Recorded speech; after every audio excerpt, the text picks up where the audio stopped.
Bismillahirrahmanirrahim. Assalamualaikum warahmatullahi wabarakatuh.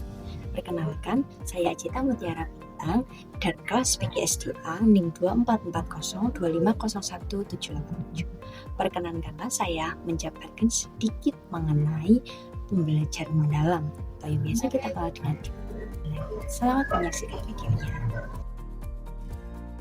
Oke, yang pertama yaitu apa sih pembelajaran mendalam?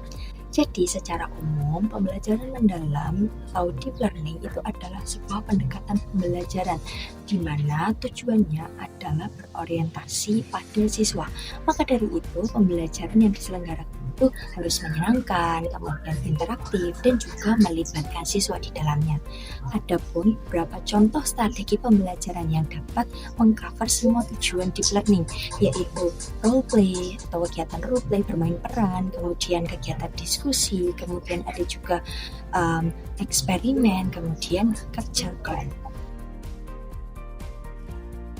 Jadi deep learning itu hadir untuk solusi dari tantangan yang sering kali ditemui oleh pendidik ketika melakukan pembelajaran di kelas. Nah, ada pun tantangan yang biasa kita temui yaitu keaktifan siswa itu hanya sebatas aktivitas fisik saja. Jadi kemampuan berpikirnya, aktivitas berpikirnya itu juga tidak terrealisasi dengan baik.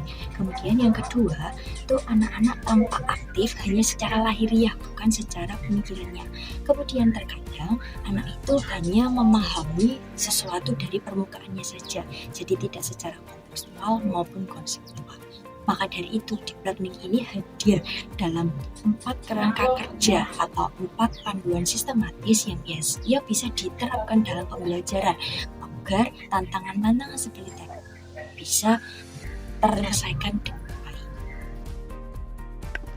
Komponen yang pertama yaitu dimensi profil lulusan. Nah, dimensi ini berisi komponen karakter yang harus dicapai oleh lulusan saat ini. Hal ini juga sejalan dengan tujuan deep learning yaitu menciptakan generasi unggul yang mampu menghadapi tantangan global.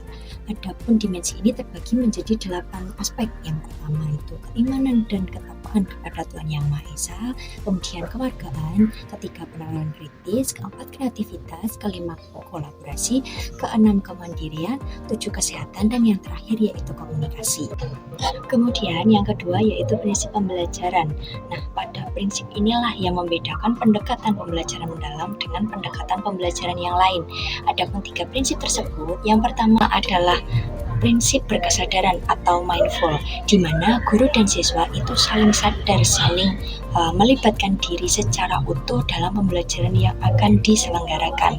Kemudian yang kedua yaitu prinsip bermakna atau meaningful, di mana dalam prinsip ini guru memastikan bahwa pembelajaran yang diberikan kepada siswa itu dapat membangun konsep secara mandiri oleh siswa itu sendiri, sehingga pembelajaran atau materi yang diajarkan itu tidak hanya berupa hafalan atau ingatan saja, melainkan dapat memberi pemahaman secara utuh, secara holistik kepada siswa. Kemudian yang ketiga yaitu prinsip menggembirakan atau joyful, di mana seperti dalam tujuan di awal tadi bahwa deep learning itu adalah pembelajaran yang menyenangkan. Maka dari itu pembelajaran yang diselenggarakan pun harus menyenangkan, menggembirakan, dan membuat murid itu tertarik untuk mengikuti pembelajaran dari awal sampai akhir. Kerja aspek yang ketiga yaitu pengalaman belajar. Jadi melalui pengalaman belajar ini guru dapat memastikan pembelajaran yang saya selenggarakan itu sudah berkesadaran, sudah bermakna dan menggembirakan. Adapun 3 tahapan dalam pengalaman belajar tersebut, yang pertama adalah memahami, kemudian yang kedua menghubungkan, kemudian yang ketiga adalah merefleksi. Yang pertama yaitu memahami, di mana siswa itu bisa memahami konsep secara utuh, jadi tidak hanya berupa hafalan, tidak hanya berupa ingatan. Kemudian yang kedua yaitu menghubungkan, di mana siswa itu bisa menghubungkan pemahaman yang mereka miliki itu untuk kehidupannya sehari-hari, untuk membantu, untuk meringankan kehidupannya sehari-hari. Kemudian yang ketiga yaitu merefleksi.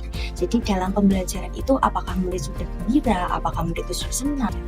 Nah, ketiga komponen ini itu bisa dicapai dengan adanya komponen yang terakhir, yaitu kerangka pembelajaran. Jadi kerangka pembelajaran ini merupakan panduan sistematis yang dapat digunakan guru melakukan perancangan pembelajaran untuk pembelajaran yang sesuai dengan deep learning. Yang pertama yaitu praktik pedagogis, di mana dalam praktik ini itu merupakan strategi, model atau pendekatan yang dipilih guru untuk pembelajaran yang akan diselenggarakan. Kemudian yang kedua, kemitraan belajar atau jalinan kerja antara pihak sekolah dan juga pihak di rumah, antara guru dan juga keluarga untuk sama-sama saling mendukung pembelajaran yang dilakukan. Kemudian yang ketiga adalah lingkungan belajar, tentunya memerlukan sarana dan prasarana yang terpadu untuk kegiatan pembelajaran agar dapat membantu siswa dalam memahami konsep atau dalam pemahaman belajar yang ingin dicapai. Kemudian yang terakhir adalah pemanfaatan digitalisasi, di mana sekarang ini era teknologi itu sudah sangat berkembang dengan pesat. Maka dari itu, digitalisasi itu sangat perlu digunakan untuk membantu pemahaman siswa dalam penerapan pembelajaran mendalam.